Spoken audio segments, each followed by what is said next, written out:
High friends, welcome to Sam's kitchen. Friends, आज आपण ना एक उसळीचा प्रकार करणार आहोत. अगदी झटपट होणारा आहे आणि महत्त्वाचं म्हणजे थोडासा डिफरंट आहे बरं का.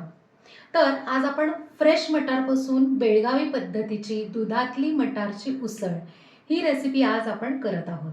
3, 2, 1. या उसळीसाठी आपल्याला मटारचे कोवळे दाणे लागणार आहे.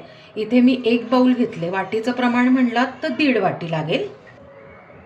ह्याला आपल्याला लसूण आणि मिरचीची पेस्ट लागणार. एक 4 ते 5 लसणाच्या पाकळ्या, 3 हिरव्या मिरच्या मी तुकडे करून घेतलेले आहेत आणि हे कमी तिखट आहे. ह्याच्यात ना आपण आहे ना घरगुती मसाला पण टाकणार आहे, सो त्या पद्धतीने आपण मिरची थोडी कमी घ्यायची. आता आपण आहे ना हे भरडून घेऊया. आपण लसूण आणि मिरचीची पेस्ट करून घेतली, थोडीशी जाडसर केलेली आहे. आता आपण उसळ करायला घेऊया. उसळीसाठी आपण एक छोटी कढई ठेवली आहे. त्यातनं एक छोटा डाव तेल घालून घेतलंय. त्यात आता अर्धा चमचा मोहरी, कढीपत्ता, मिरची आणि लसणाची पेस्ट, पाव चमचा हिंग, पाव चमचा हळद. आता हे मिक्स करून घेऊयात, म्हणजे काय होतं की लसूण आणि मिरचीचा कच्चेपणा सगळा निघून जातो.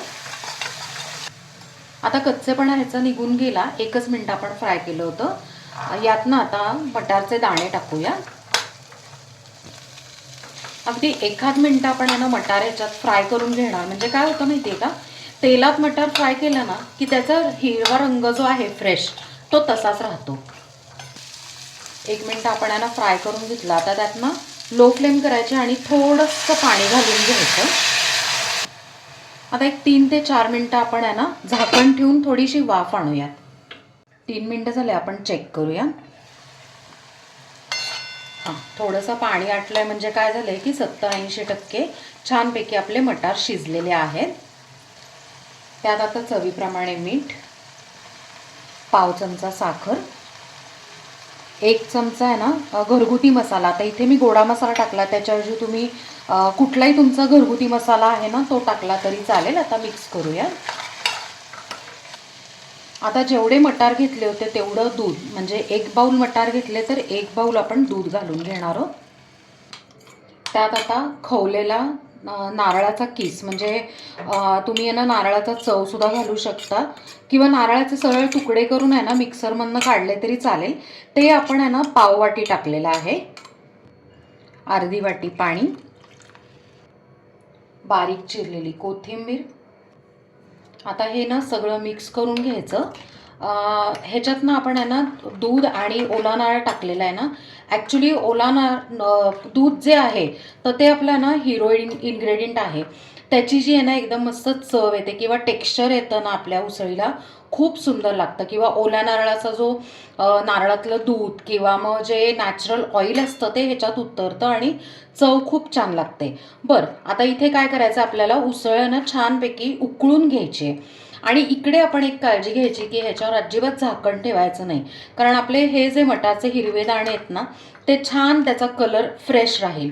इथे आपण यांना भातासाठी उसळ केली म्हणून थोडीशी लिक्विड केलेली आहे, पातळ केली. तुम्हाला जर भाकरी किंवा पोळीबरोबर खायची असेल थोडी घट्टसर ठेवली तरी चालेल. आता एक 4-5 मिनिटं आहे ना छानपैकी उकळून घेऊया. 4 ते 5 मिनिटं मस्त उकळी आलेली आहे. आता आपण जस्ट चेक करूयात मटार आपला शिजला आहे का. येस, मस्त मटार आपला शिजलेला आहे. आता आपली मस्त अशी आहे ना उसळ तयार आहे.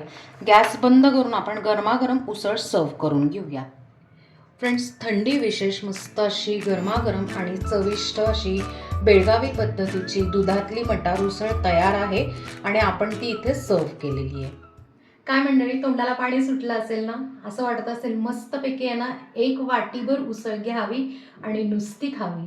हो, ही तुम्ही उसळ आहे ना नुसती सुद्धा खाऊ शकता, नाहीतर पोळी, भाकरी, भात ह्याच्याबरोबर सुद्धा खाऊ शकता. अगदीच काही नसेल तर ब्रेड बरोबर सुद्धा खूप छान लागते बरं का ही उसळ. ह्याच्या आधी सुद्धा आपण आहे ना मटारची उसळ केलेली आहे, ती पण आहे ना ग्रीन किंवा हिरव्या रश्श्यातली केलेली आहे. तर त्याची लिंक मी डिस्क्रिप्शनमध्ये देते. नवीन व्ह्युअर्स नक्की आहे ना ती लिंक चेक करा आणि केली नसेल तर करून बघा. ही पण उसळ नक्की ट्राय करा. आपल्या चॅनलला सबस्क्राईब करा, लाईक करा, शेअर करा आणि कमेंट करा आणि बेल आयकन नक्की प्रेस करा नवीन व्हिडिओच्या नोटिफिकेशनसाठी. थँक्यू.